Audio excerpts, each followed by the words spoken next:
My name's Thompson. Today I'll be presenting the fight for delayed cord clamping. For 9 months in the womb, a fetus relies on the umbilical cord and placenta to provide life-sustaining substances. When welcomed into the world, the placenta and umbilical cord still has a gift to give in the first few pivotal moments. However, this gift is often overlooked. This gift provides infants with a healthier beginning. However, with delayed cord clamping, we can ensure that this gift is provided.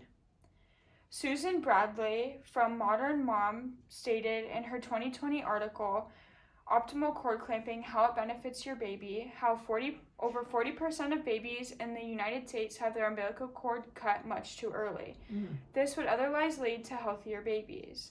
As a doula, I have attended nearly a dozen births and have seen firsthand experience of how delayed cord clamping makes an easier transition for babies from the womb to the world. Delayed cord clamping is the evidence-based practice that allows for vital blood components and volume to reach from placenta to baby after birth, but inconsistent policies result in delayed cord clamping not being standard and unfortunately occurring instead at low rates. Today we will discuss how cord clamping provides critical blood components to the baby when it is occurred delayed, how this practice is often misunderstood, and how the solution lies in putting in a preference for delayed cord clamping in birth plans, fighting for babies' healthy first start. Umbilical cords hold the power to give proper nutrient components when cut after 1 minute minimum, but often it is so cut much too soon. Early cord clamping occurs within the first minute, but after 1.5 minutes, 80 milliliters of blood is able to transfer to baby. After 3 minutes, this even increases to 100 milliliters of blood, which is a significant blood volume to provide baby. As you can see here, in under 10 seconds, the placenta still has nearly 1/3 of the baby's blood.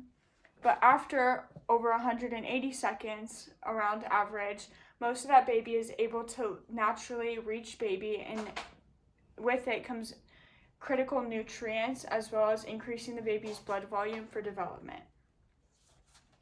As birth professional Penny Simpkins demonstrated in her 2011 video, Penny Simpkins on delayed cord clamping, this blood volume is about 1/3 of the 1/3 more of what the baby already has in its body naturally is still retained in the placenta.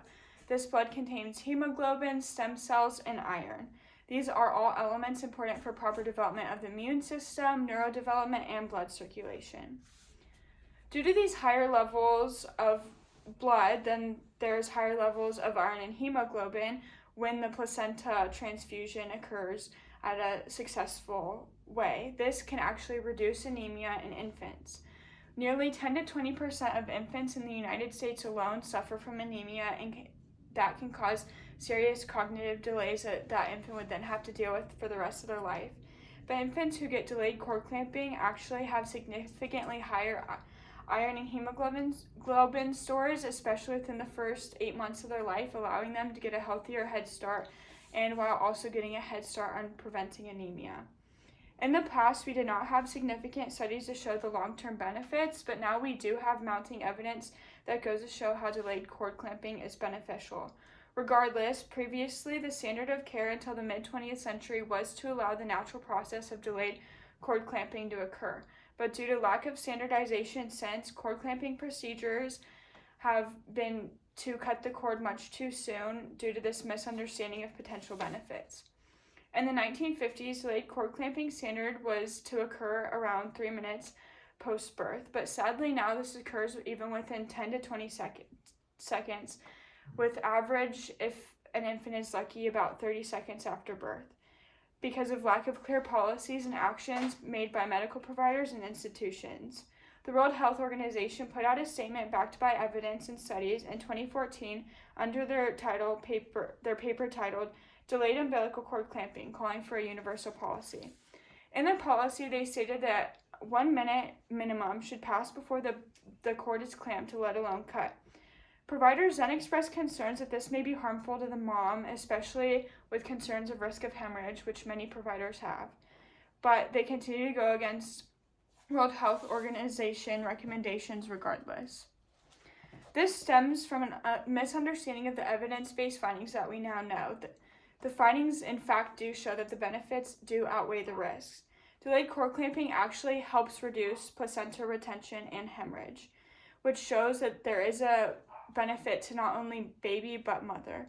There is an understanding that this early cord clamping would need to occur, as seen here, that the WHO put out, that if there was a risk of hemorrhage or a hemorrhage occurring before the cord was cut, which does not have to do with the placenta transfusion itself due to other medical reasons, then the cord would have to be cut early, or if there needed to be resuscitation of baby. But otherwise, these benefits to mom and baby can save lives and lead to healthier futures. We can make sure that these benefits occur for both mom and baby when they're given a chance to take place, but that takes advocacy. When parents put a preference in their birth plan for delayed cord clamping, it provides babies with the opportunity to get this blood that they need. Not all parents know that they have rights when it comes to newborn care procedures, let alone how the placenta is taken care of after birth. However, they are allowed to ask for a 1-minute minimum before the cord is cut, following WHO recommendations, or even to ask for the cord to be shown to them to have been stopped pulsating, which would then demonstrate that the natural transfusion has occurred and the 80 to 100 milliliters of blood has been transferred.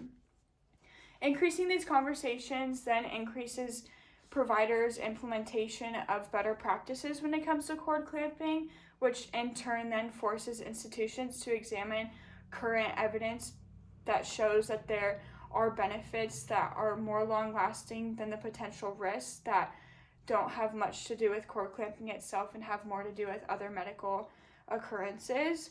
Like I said, the only exception is the rare occurrence of the life-saving measure needing to occur, which was also backed by the American College of Obstetrician and Gynecologists and the Obstetric Practice Committee's 2020 article, Delayed Cord Clamping After Birth, which also still states that the College of American Gynecology believes that the benefits do outweigh the risk and that the rare chance that a cord would need to be cut early is a much fewer risk than the benefits that the delayed cord clamping provides.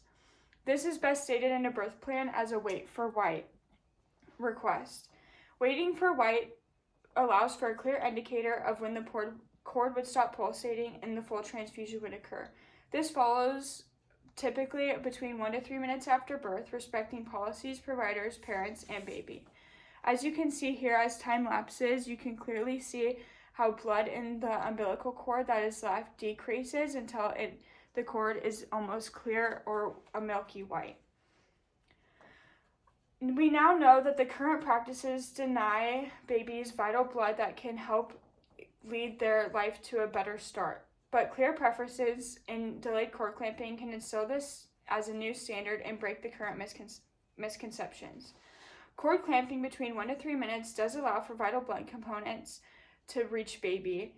This practice has often been misconstrued, but we now know that early cord clamping has been proven wrong in most cases with mounting evidence, so wait for white is the best way to allow for newborns to receive critical blood. Newborns are some of our most critical population, so when nearly half of them are not receiving blood that they are therefore being denied within the first minutes of life, we are denying them a proper and healthy start. There is ability to change this as long as we allow the placenta to give its last gift to the baby within the first few pivotal moments of each baby's life. This occurs when we fight for putting wait for white into birth plans and making sure that that is put into place for our future generations. Thank you.